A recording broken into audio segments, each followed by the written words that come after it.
Hey guys, today I'm going to be showing you how to make a 3D sunflower as well as making it thin enough to be encapsulated. Some of the items you will need are a size 5 acrylic brush, a practice tip, 3 acrylic colors, green, yellow, and brown. I'm using Valentino number 121, Glam and Glitz Karen, and Coffee Break. You'll also need a buffer and a file and some monomer. So first I'm going to buff the shine off the tip. One thing that I like to do is sketch out where I want the petals to be.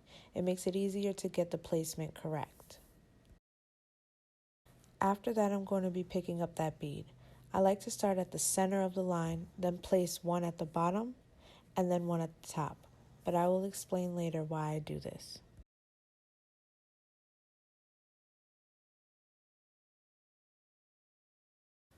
Once you have placed your bead down, you're going to want to press into a little bit just to spread it out and pull it. The idea is to get a teardrop shape.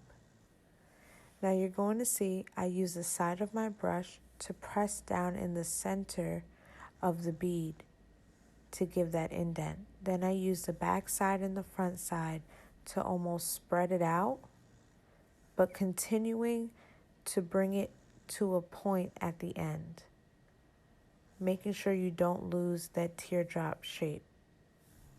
I keep doing this until I'm satisfied with the way my petal looks. You see that I'm wiping my brush often, and it's just to make sure that I don't have any acrylic residue left in my brush. Because if there is, it becomes almost sticky while you're pressing into your petal and it messes up the whole thing.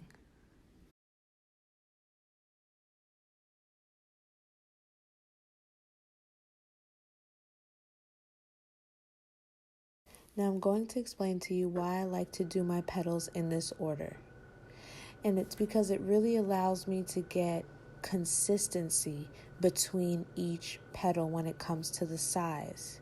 Now, if you started at the top and worked your way down clockwise or counterclockwise, depending which direction you made the flower, you could end up getting to the point at the bottom where it's a space that is either too small to fit 2 petals that are equal size to the rest, and you'll end up with 2 small petals or 1 really big petal, and then it just ruins the look and the consistency of it all. After I finished my first row, you can see at that side view how thin those petals are. Yet when you look at it from the top, you see so much dimension in these petals. Now starting the second row, I like to make my beads a bit larger and a little less wet. And here's why.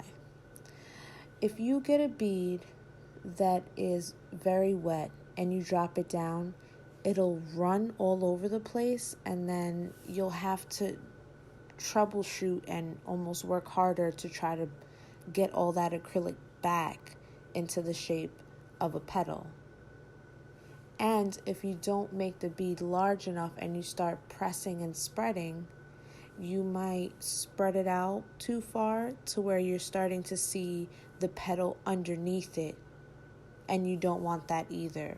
We're really going for a realistic look. So just take your time with it. Sometimes you don't get a bead that's big enough the first time around. Just go back in and grab another bead and just drop it right on top, and it'll be fine, and you just work it that way.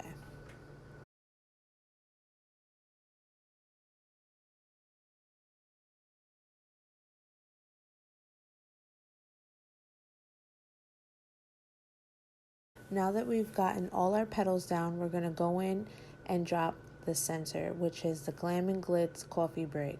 I just used my regular size brush for this. I believe it's a size 10. Picked up a bead and dropped it down. Now, what I like to do, optional, but you don't have to, is I like to take my dotting tool and start pressing dots into the center of the flower just to give it more of a textured and realistic look. After I did the center of the flower, I go in with my Valentino 121 and start creating 2 leaves. Now, if I were to do this design again, I would probably cut out the leaves because I just love how the sunflower looks by itself. But for the purpose of the demo, I did add leaves as well. It is the same technique as doing a sunflower petal. For the encapsulation part, I just picked whatever glitter I had. I thought this blue would look really nice against the yellow and just make that sunflower pop out more. And I'm just placing it around it. Now, if you're actually doing it on a nail and you are experienced, you can just do a whole layer of glitter underneath and then put the flower on top and then encapsulate it. But if you are a beginner, then just put that thin layer of clear on the nail, create your flower, and then put the glitter around it like I'm doing so that you don't have too many layers and you don't accidentally make it too thick.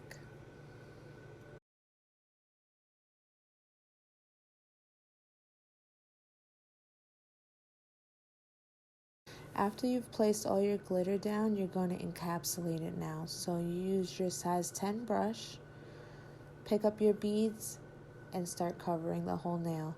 Make sure that you make it thick enough so that when you go filing it down, you don't remove any of the art that you did underneath.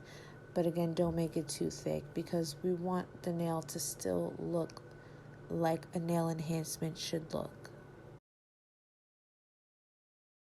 After that step, you file and buff and then apply that beautiful gloss top coat and your work is finished. Thank you guys so much for watching my video, and please like and subscribe and come back for more. Bye guys.